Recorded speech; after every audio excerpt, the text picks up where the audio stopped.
Assalamu alaikum everyone. Welcome back to a new episode of Ramadan with Sahaba. My name is Basil and today I'll be sharing an amazing story of a Sahabi called Khabab Ibn Al-Arat. Khabab was a Sahabi who experienced great struggles in his life, so much so that he became known as a master of self-denial and sacrifice. However, despite his struggles, he was patient. Patience is a truly commendable quality to have, and it's the theme of today's episode. Khabab was born in the year 587. As a young boy, a war broke out in his home, which was the Banu Tamim in Najd. The enemy was victorious and captured all the young boys and girls to sell them as slaves. Khabab was one of these captured young boys, and he was sold to a woman named Ammar. Ammar realized that Khabab was a very smart boy, and so she sent him to one of the best blacksmiths in Quraysh to learn the craft. Does anyone know here what is a blacksmith? A blacksmith is someone who makes tools using iron and other types of metals. At a very young age, Khabab learned how to make swords after learning from the blacksmith. He was so good that he became known for the best blacksmiths in Quraysh. Even though Khabab was a slave, but the top leaders of Quraysh would come to him for swords because of his skill. One day, a group of Quraysh were waiting outside of Khabab's master's house. They had requested Khabab to create swords for them earlier, but he was nowhere to be seen. They waited for a very long time, but eventually Khabab showed up. His face was bright and his eyes were teary. They asked him in a hurry, "Khabab, did you finish making our swords?" It was as if Khabab was in his own world. He didn't answer them, and instead he started talking to himself, saying things like what he speaks is the truth. Khabab was speaking about the Prophet ﷺ, but the Quraysh were clueless and were very confused by his comments. They asked him, "What are you talking about? Who speaks the truth?" Khabab responded, "Don't you know what's going on?" The Quraysh were still confused and asked him again, "Khabab, who are you talking about? What is going on?" Finally Khabab answered them and said, "Haven't you heard about Muhammad? He is the messenger of Allah to bring us out of the darkness of disbelief into the light of belief." The Quraysh were worried, so they spoke to Ammar's brother. The brother asked him, "Who are you talking about?"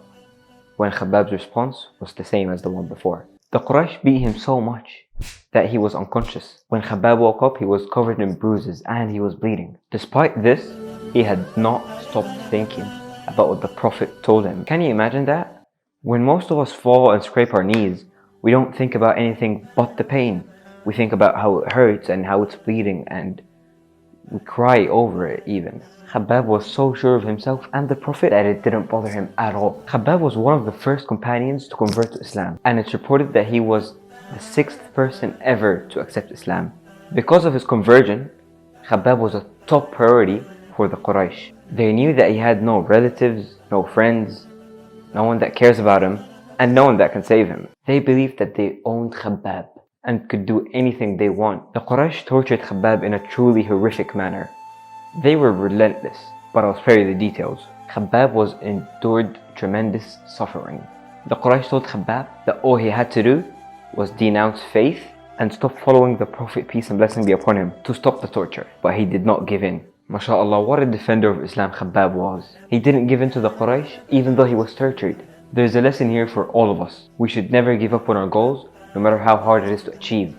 It's always achievable. The next time you want to get 90% on a test, and let's say for instance you get 80, don't give up there. Push yourself more. That little push will give you the grades that you want.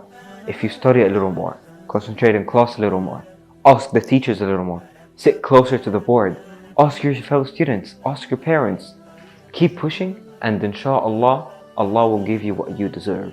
Another example of Khabab's patience and trust in Allah, one day, Prophet Muhammad ﷺ was walking by Khabab's house when Khabab was being tortured right next to him by Ammar.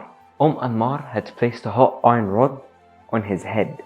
The Prophet made a dua and said, "Oh Allah, help Khabab." And at the same exact time, Khabab was also making another dua saying, "Oh Allah, please save me from Ammar." Just a few days later, Ammar became sick.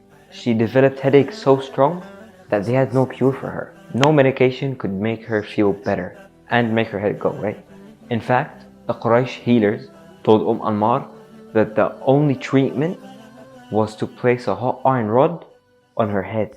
The same punishment that she did to Khabab just a few days ago. This is a beautiful example of what goes around comes around. When we harm others, the same harm is gonna eventually come back to us. So we should always be careful of not hurting others. After Ammar's sickness, Khabab felt some relief, and the Quraysh eased the torture a little bit because they saw what happened to Ammar. Khabab devoted himself to Islam at this point, listening to every relation of the Quran. He used to visit brothers that were scared to show their faith to the Quraysh and read them the Quran. In fact, Khabab knew so much about the Quran that people considered him as a reference and sought him out when they needed help or any question.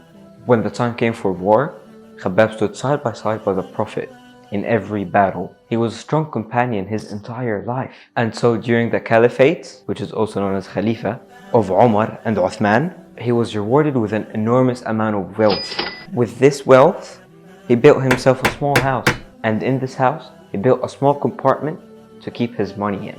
Khabab was so generous that any poor person could go inside his house and take whatever they needed. So Khabab managed to live a very full and luxurious life after he experienced great struggles. However, the time eventually came for his passing. On his deathbed, Khabab started crying. When his visitors asked him about it, he said, "I'm not crying because I fear death. I'm crying because of brothers who died without living a luxurious life." He pointed to a shroud. A shroud is like a blanket you wrap around yourself, and said, "Look, this is my shroud."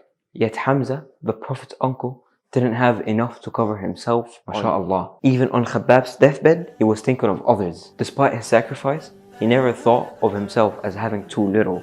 We can learn from Khabab Ibn Al-Arat's story to be patient and always stay on the right path. It doesn't matter if you live in poverty or wealth. Inshallah, if you stay on the right path and never lose faith in Allah and the Prophet ﷺ, you will be rewarded in paradise. Like Khabab, there are Muslims who face great struggles nowadays, and some are even being tortured for their religion, just like Khabab was. Inshallah, Allah protects them and teaches us all to be patient. Thank you guys for listening.